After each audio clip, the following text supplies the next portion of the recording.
இலே ஈசாலா wise வாழ்த்துக்கள். ஷப்பா, வெற்றிகரமா முதல் மேட்சை ஜெயிச்சு விட்டோம் நண்பர்களே.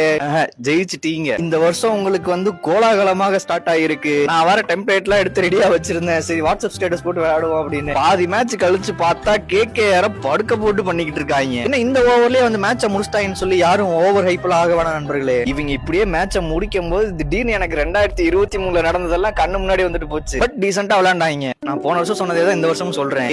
ஃபார்ம்ல இல்ல இதை விட பெட்டர் ஃபார்ம்ல போயிட்டு அப்படியே கப் அடிச்சிட்டீங்கன்னா CSK ஃபேனா நான் ரொம்ப சந்தோஷப்படுவேன். IPL வந்தா மட்டும்தான் கோலி என் கண்ணுக்கு பாவமா தெராப்ல. முதல் 3 ஓவர் வந்து எங்கேயோ KKR வாங்கிட்டு இருக்காங்கன்னு தோணுச்சு.